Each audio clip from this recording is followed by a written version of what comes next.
In 1994, a footballer walked off a World Cup pitch after making the worst mistake of his career. He knew the fans were angry. He knew the country was devastated. But he wasn't scared. He was calm, because he believed that football was just a game, and that people would understand. He was wrong.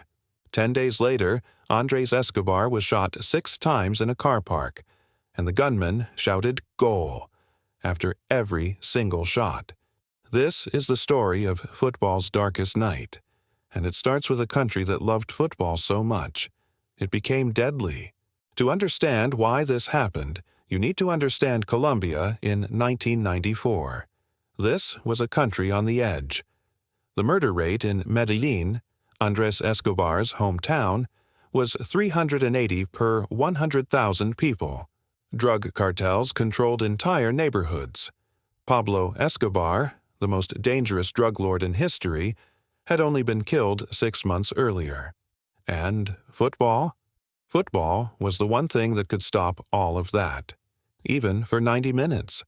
Colombia's national team was electric. They had Carlos Valderrama, the curly-haired playmaker who made the ball talk. They had Faustino Asprilla, one of the most skillful forwards on the planet.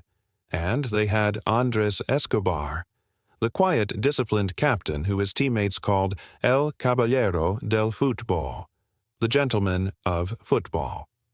Colombia were ranked 4th in the world. Some experts said they could win the whole thing. The country believed them. What nobody knew was that Colombian football was already poisoned. Drug cartel money had flooded into the clubs. Traffickers were investors. They placed enormous bets on matches. They had expectations. And when you lost their money, there were consequences. June 22, 1994. Rose Bowl Stadium, Los Angeles. Colombia versus the United States. Colombia had already lost their opening game to Romania. A shock result that sent tremors through the country. They desperately needed a win against the Americans.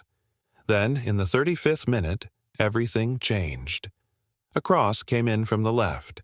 Andrés Escobar stretched to intercept it, to stop it reaching the U.S. attacker. His foot made contact. The ball flew past his own goalkeeper and into the net. Escobar lay on the ground. He didn't scream. He didn't hold his head. He just lay there, staring at the sky, in silence. Colombia lost 2-1. They were eliminated from the World Cup. Back home, the reaction was immediate and violent. Death threats were called in to TV stations. The players' families were warned to stay indoors. One of Escobar's teammates received a death threat by fax, mid-tournament. After Colombia's elimination, Escobar was invited to stay in the United States until things calmed down. His friends begged him not to go back. He refused. "I'm going home," he said. "Medellín is my city. My people will understand." July 2, 1994. 10 days after the own goal. The World Cup was still being played. Colombia had been watching it from home. Andrés Escobar went out with friends to a nightclub in Medellín called El Indio. He wanted a normal night. He wanted to move forward. At the club, a group of men began taunting him, insulting him, blaming him for the own goal, for the elimination, for the shame. Escobar, always the gentleman, didn't fight. He demanded respect. He tried to de-escalate. One of the men looked at him and said, "You don't know who you're messing with." As Escobar walked out to his car, a bodyguard for 2 notorious drug trafficking brothers pulled out a gun. He fired 6 shots, and after each one, according to witnesses, he shouted, "Goal." Andrés Escobar was 27 years old. He was due to get married later that year. His fiancée said, "He was going to be my husband, the father of my children," but it didn't happen. He died in the car park before help could arrive. The murder shocked Colombia. More than 120,000 people attended Andrés Escobar's funeral. The gunman, Humberto Muñoz Castro, confessed to the killing. He was sentenced to 43 years in prison. He served 11. The men who ordered it, The Galan brothers, notorious drug traffickers, were investigated but avoided a murder conviction. And here's where the story takes one final twist. In February 2026, just a few months ago, one of those brothers, Santiago Gayon Henao, was himself shot and killed in Mexico, 32 years later. The story of Andrés Escobar still isn't over. It was never fully proved that the own goal was the direct cause of the murder. But the timing, the words shouted by the gunman, the world Escobar had unwillingly stepped into, it all pointed to one thing.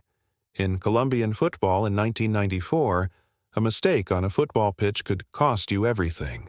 Andrés Escobar was not a criminal. He was not involved with the cartels.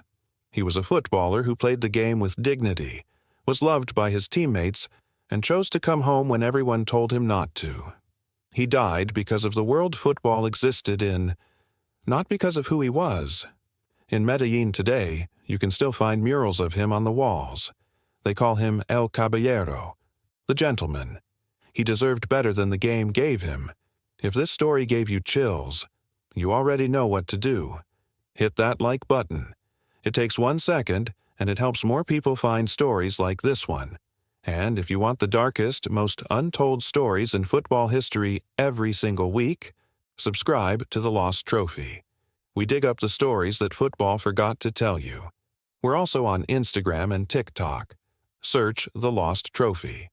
Behind the scenes, extra stories, and short clips that don't make it into the videos.